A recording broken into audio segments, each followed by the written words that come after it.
जय हिंद। आज हम पढ़ेंगे सिकंदर का भारत आगमन। ठीक है, यानी कि सिकंदर भारत कब आया था और वो भारत के मुख्य भूमि पर क्यों नहीं आ पाया। सिकंदर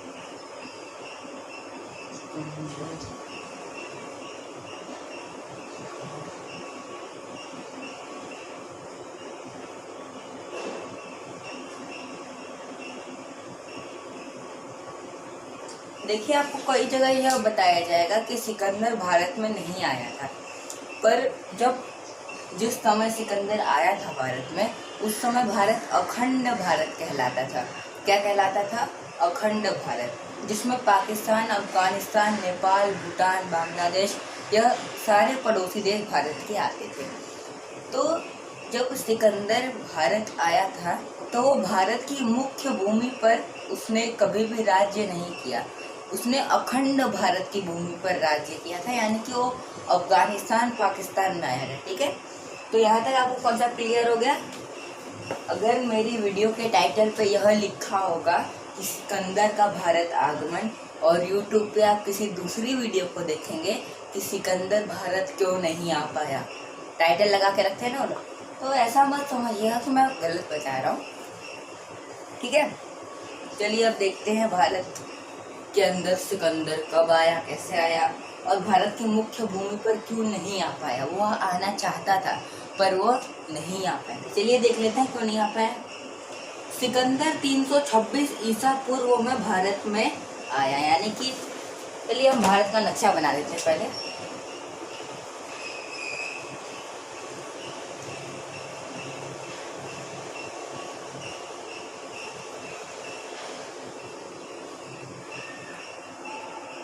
कुछ इस प्रकार का भारत का नक्शा है, और ये देखिए, जो ये वाला हिस्सा था ना, ये था मगध। कौन सा हिस्सा था? मगध का हिस्सा, थोड़ा ऊपर भी और था। तो ये वाला जो हिस्सा था, ये था मगध का।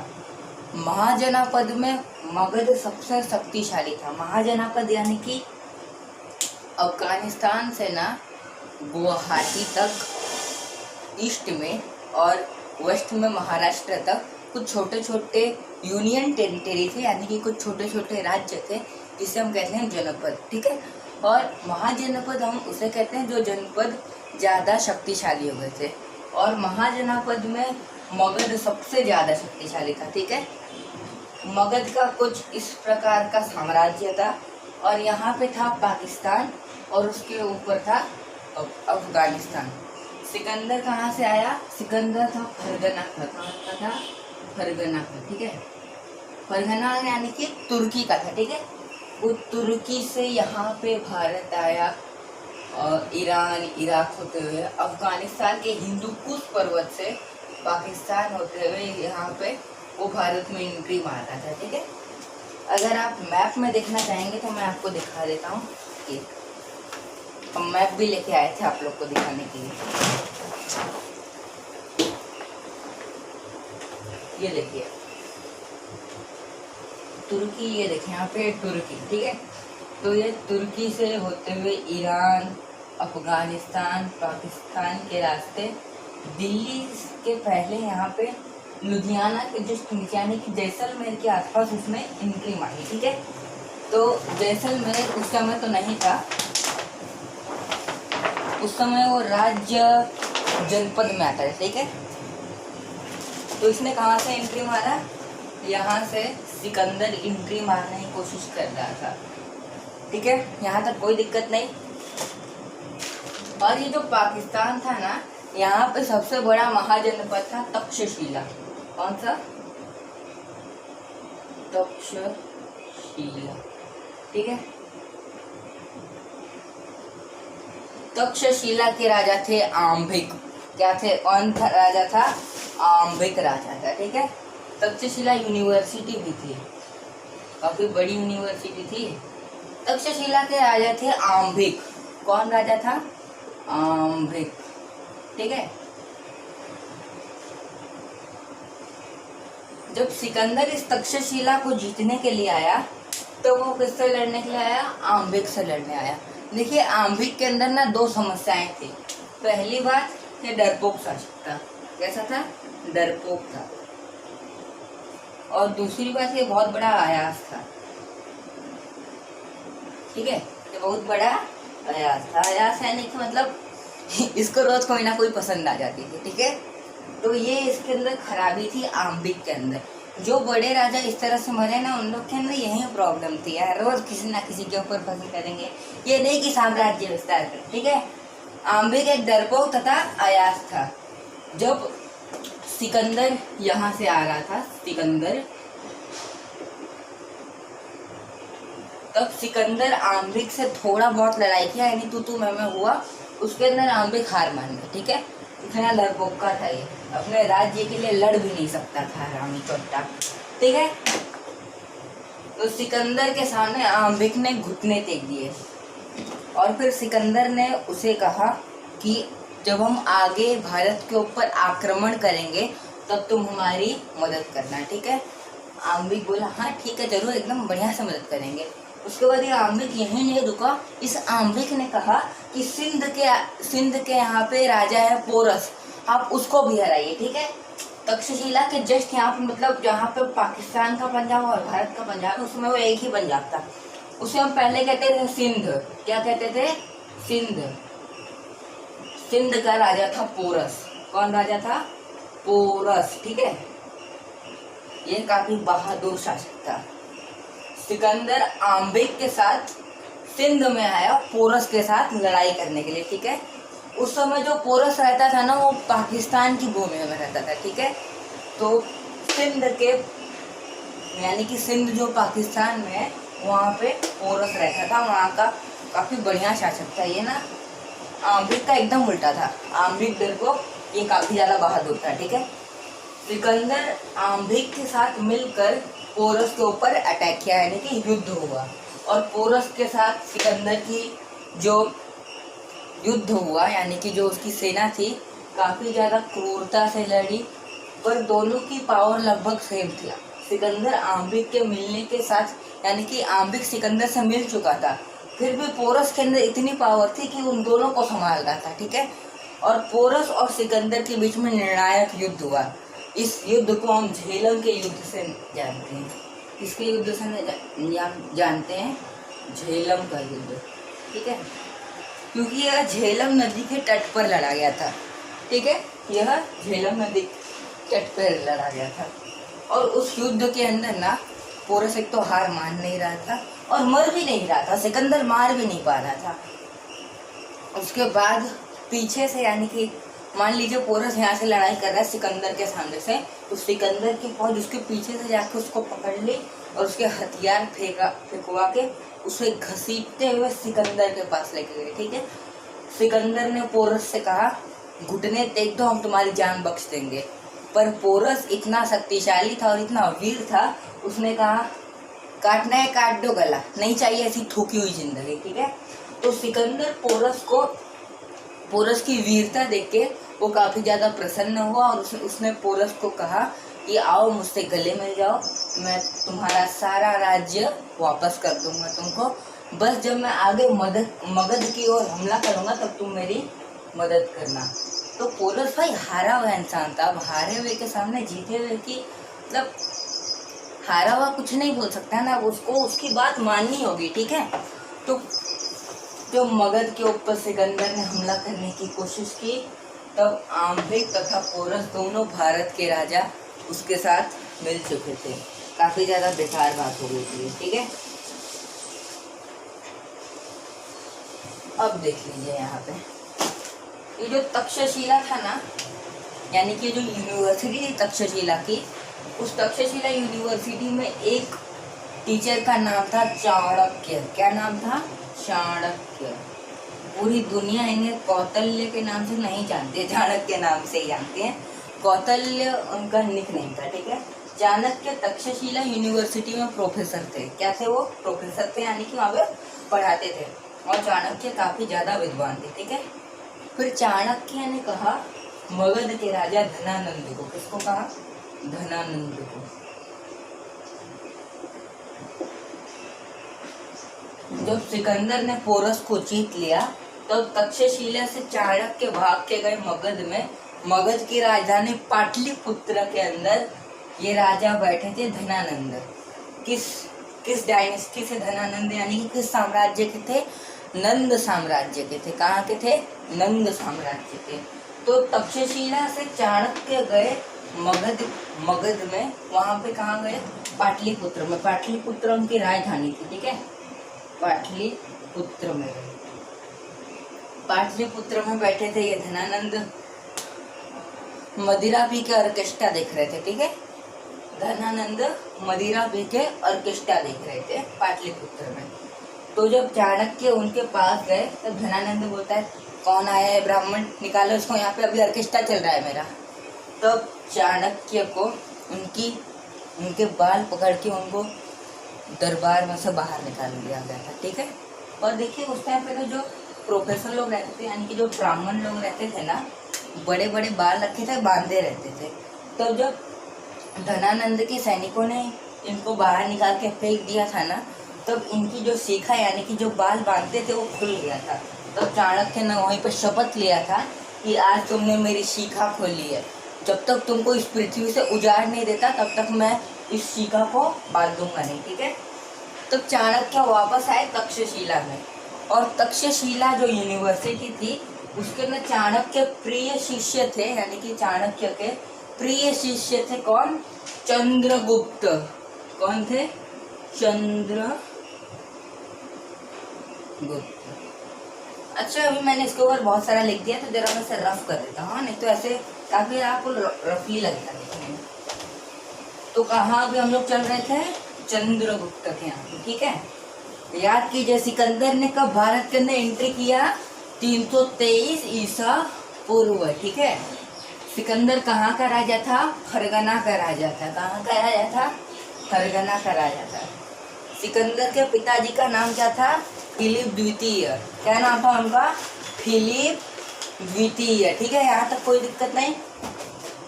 तो चाणक्य, अच्छा मैप तो बनाना ही पड़ेगा।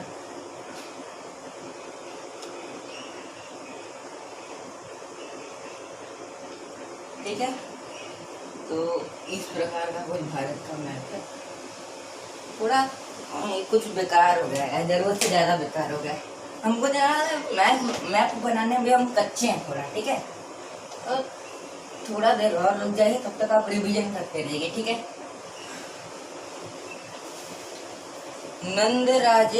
नंद साम्राज्य के अंदर जब सिकंदर भारत में एंट्री मार रहा था, तब कौन राजा था मगध का? कौन राजा था? धनानंद, ठीक है। धनानंद राजा था, ठीक है। ये साम्राज्य था मगध का, क्या? मगध।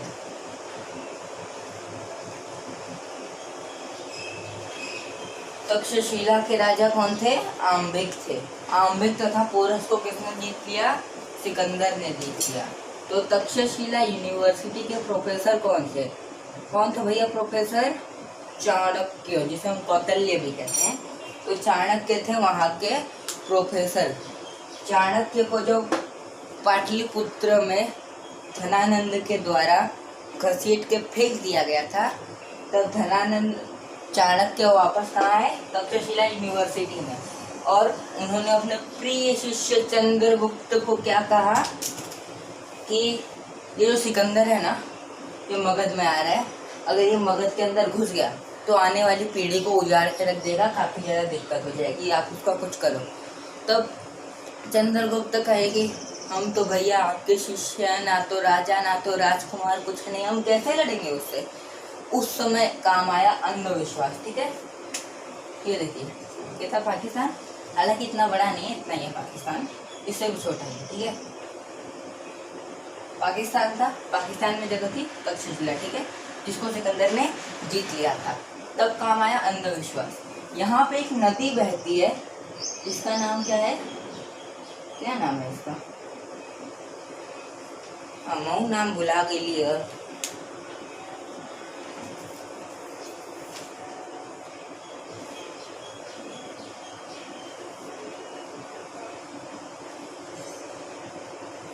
इस नदी का नाम क्या है? व्यास नदी। कौन सी नदी है ये? व्यास नदी, ठीक है। ये कौन सी नदी है? व्यास नदी, ठीक है। तक्षशिला के चाणक्य और चंद्रगुप्त ये बात को फैलाने में सफल हो गए कि जो लोग इस व्यास नदी को पार कर रहे हैं, और इस व्यास नदी के बाद क्या है? भारत की मुख्य भूमि है, ठीक है। और इस भारत की मुख्य भूमि में देवों की भूमि है। यहाँ पे अगर कोई भी राज करने के हिसाब से बाहर का व्यक्ति आता है तो उसको भयंकर भयंकर बीमारी हो जाती है, ठीक है। और फिर सिकंदर को जब ये बात पता चली तो बोला कुछ नहीं होता है हम लोग के यहाँ पे, अंधविश्वास होता है और सब। और फिर जो सिकंदर की सेना थी ना, वो लोग विद्रोह कर दिए। क्या विद्रोह कर दिए? वो लोग बोलने लगे कि बहुत सारी लड़ाई लड़ चुके हैं, शादी भी कुछ लोग की शादी भी हाल ही में ही हुई थी, ठीक है। उस टाइम पे तो व्हाट्सएप वगैरह भी नहीं था कि कुछ बात कर लें। ये लोग कहाँ से आए थे? तुर्की से आए थे, ईरान, अफगानिस्तान, इस तरह होते हुए। तो फिर काफ़ी सारा टाइम हो गया था, तो इन लोग को भी अपने घर वालों से मिलना था, ठीक है। तो सिकंदर की सेना के लोग क्या किए? रिबल यानी कि विद्रोह किए सिकंदर के सामने। सिकंदर अपनी सेना को समझाते रह गया पर कुछ नहीं हो पाया। उसी के बीच चंद्रगुप्त क्या किया? गुप्तचर बन के सिकंदर की सेना में घुस गए। यानी कि कोई सैनिक पानी वानी पीने आया होगा नदी के आसपास, तो चंद्रगुप्त देख रहे होंगे, जाके उसको मारते होंगे, वर्दी पहन के घुस जाएंगे उसके अंदर। और वर्दी पहन के उसके अंदर घुसने के बाद क्या किया है चंद्रगुप्त पता है? सिकंदर के खाने में जाके जहर मिला दिया, ठीक है। तो चंद्रगुप्त जाके सिकंदर के खाने में जहर मिला दिया। उस टाइम पर तो कुछ अल्ट्रासाउंड वगैरह भी नहीं होता था कि पता चले कि क्या हो गया है। और जहर एक से एक टाइप का था। आज खाओ 3 घंटा बाद मरो, आज खाओ 6 महीना बाद मरो, आज खाओ 1 हफ्ता बाद मरो। जहर एक से एक क्वालिटी का जहर आता था। तो फिर जो ये थे हमारे चंद्रगुप्त, उन्होंने क्या किया? जहर मिला दिया सिकंदर के खाने में, ठीक है। और चंद्रगुप्त ना, इन्होंने ऐसा जहर मिलाया था जिससे किसी की मृत्यु नहीं होती पर पेट दर्द होने लगता है, ठीक है। और पेट दर्द भयानक होगा, यानी कि जैसे स्टोन हो जाता है ना, अभी भयानक पेट दर्द होगा, ठीक है। और जब सिकंदर को इन्होंने खाने में जहर मिला के दिया था, उसके 1 हफ्ते तक सिकंदर यहीं पर सड़ रहा था, यानी अपने सैनिकों को समझाया रहा था कि चलो भारत के ऊपर आक्रमण करो। पर कहाँ वे लोग जीतने वाले, यानी कि क्या, वो लोग मान ही नहीं रहे थे। फिर सिकंदर ने एक दिन अपनी सेना को कहा कि अच्छा चलो देख के आते हैं क्या होता है, जिन लोग को जाना है वो लोग जा सकते हैं व्यास नदी के अंदर। तो सिकंदर की सेना के 10 लोग व्यास नदी में गए और 10 लोग के साथ एक हमारे गुप्तचर गए, यानी कि चंद्रगुप्त, ठीक है।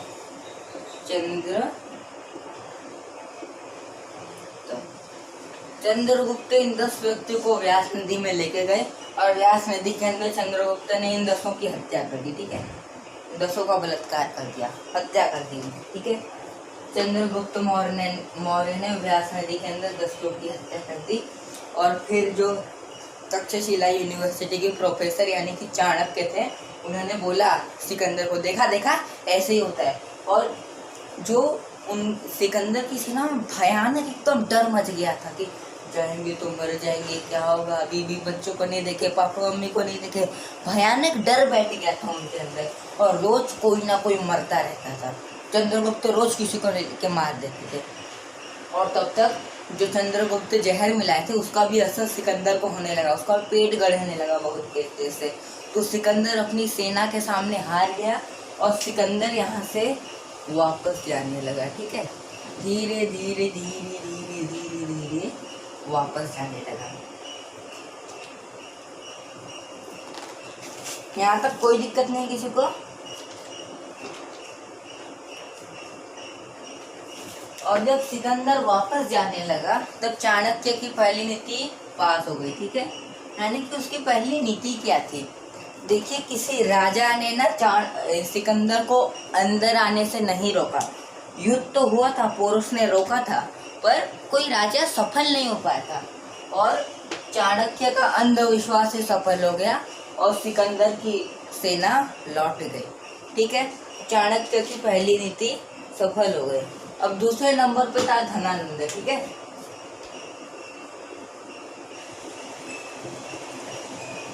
एक और बात बताऊं, तब तक्षशिला यूनिवर्सिटी के अंदर चाणक्य ने चंद्रगुप्त को कहा था कि सिकंदर को रोकना है, तब इन्होंने चाणक्य ने चंद्रगुप्त को ये नहीं कहा था कि मगध के अंदर हमारा बाल नोच लिया है, क्योंकि अगर वो चंद्रगुप्त को कहते कि हमारा बाल नोचाया है वहाँ पे, तो वो सिकंदर से बड़ा दुश्मन धनानंद को मानने लगता। कौन मानने लगता? चंद्रगुप्त, ठीक है। तो चंद्रगुप्त को नहीं बताया गया था कि धनानंद चाणक्य की चोटी खोला है, ठीक है। यहाँ तक कोई दिक्कत नहीं। सिकंदर का जो थल सेनापति था, यानी कि थल सेनापति कौन होता है? थल सेनापति यानी कि जब आप पैदल सेना लेके जाते हैं ना, उसके अंदर जो आपका जनरल रहेगा, जो सेनापति रहेगा, उसे हम क्या कहते हैं? सेनापति ही कहते हैं। यानी कि जो मेन रहेगा, जो जनरल रहेगा, यानी कि जो पैदल सेना, उसके अंदर जो जनरल रहेगा ना, उसे हम कहते हैं सेनापति। और जो सिकंदर का सेनापति था वो था सेल्यूकस निकेटर। कौन था? Seleucus Nicator. अब ये लोग तुर्की से आए थे, तो इन लोग का नाम अलग अलग ही था। सिकंदर का असली नाम था अलेक्जेंडर। क्या नाम था इसका? अलेक्जेंडर, ठीक है। भारत के अंदर इसका नाम दिया गया सिकंदर, ठीक है। सिकंदर का असली नाम था अलेक्जेंडर। तो सेल्यूकस निकेटर जो थल सेनापति था, किसका था? अलेक्जेंडर का, यानी कि सिकंदर का। उसको ये डाउट था कि व्यास नदी में कुछ भी भूत प्रेत जैसा नहीं है, कोई है उनके पीछे जो हमारे सैनिकों को मार रहा है, ठीक है। सेल्यूकस निकेटर सिकंदर को वापस नहीं जाने देना चाहता था। वो लास्ट तक कहता रह गया कि चलो मारो भारत के ऊपर, पर सिकंदर अपनी सेना के सामने चुप गया। अब उसका भी मन विचित्र हो गया ना, यानी कि उसको भी जाने का मूड हो गया। तो सिकंदर भी पाकिस्तान से होकर अफगानिस्तान के ऊपर वापस जाने लगा।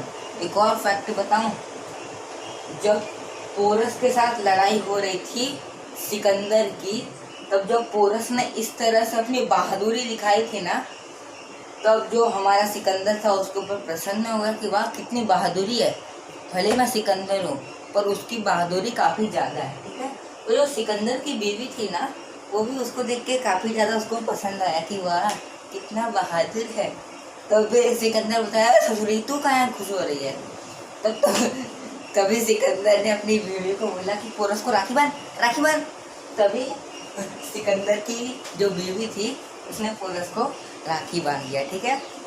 और उस हिसाब से तो पोरस का जो सिकंदर था वो जीजा हो गया। तो जीजा के ऊपर किस तरह से वो, यानी कि उसकी बात क्यों नहीं मानेगा, इसलिए पोरस ने सिकंदर की बात मान ली और पोरस भी आ गया था मगध के ऊपर हमला करने के लिए। पर चाणक्य तो सबसे ऊपर है, जाने ही नहीं दी उन लोग को सेल्यूकस निकेटर के साथ, और ये सिकंदर वापस चला गया, ठीक है। यहाँ तक कोई दिक्कत नहीं किसी को। 323 ईसा पूर्व में सिकंदर की डायरिया की वजह से मृत्यु हो गई। इसके घोड़े का नाम था भूखे फराल, ठीक है। अब देख लेते हैं सिकंदर की मृत्यु कैसे हुई। पाकिस्तान से जब वापस सिकंदर अफगानिस्तान होते हुए जा रहा था ना, बीच में एक देश आया ईरान, ठीक है। ईरान में एक जगह थी बेबीलोन। कौन सी जगह थी? बेबीलोन में इसको अचानक से पेट दर्द होने लगा और भयंकर पेट दर्द होने लगा, ठीक है। इसके वैद्य लोग ने इसको बचाने की कोशिश की पर ये नहीं बच पाया, जिसके बाद सिकंदर की मृत्यु हो गई। और मृत्यु कैसे थी? डायरिया की वजह से, पानी कम हो गया था, ठीक है। क्योंकि ईरान तो क्या रेगिस्तानी एरिया है ना, वहाँ पे उतना गर्मी रहता, पानी नहीं रहता ज़्यादा। तो क्या हो गया? बेबीलोन में सिकंदर की मृत्यु हो गई। जिसके पश्चात जो हमारा सेल्यूकस निकेटर था, जो सेनापति था, वो बेबीलोन का राजा बन गया, ठीक है। कहाँ का राजा बन गया? बेबीलोन का। यहाँ तक कोई दिक्कत नहीं किसी को। अब देख लेते हैं चंद्रगुप्त ने, उस टाइम मौर्य नहीं लिखते थे, चंद्रगुप्त लिखते थे, ठीक है। अब देख लेते हैं चंद्रगुप्त ने धनानंद को कैसे मारा। यहाँ से ये तक्षशिला था, यहाँ पे सिकंदर छोड़ के चला गया, वापस पोरस आ गया राजा, नहीं आम्बिक आ गया राजा बनने के। उसके बाद जो चंद्रगुप्त था, इसको ना एक सेना मिली थी, यानी कि किसने सेना बनाई थी, चाणक्य ने अपने शिष्य की सेना बना दी थी। ठीक है, चाणक्य ने चंद्रगुप्त के साथ सेना भेजी यहाँ से। ठीक है, व्यास नदी से होकर सेना आई और मगध का छोटा छोटा हिस्सा इस तरह कब्जा करने लगे। ठीक है, पहले थोड़ा सा हिस्सा कब्जा की और थोड़ा की और थोड़ा की, फिर ऐसे थोड़ा थोड़ा थोड़ा करते करते यहाँ पे था पाटलिपुत्र। क्या था? पाटलिपुत्र।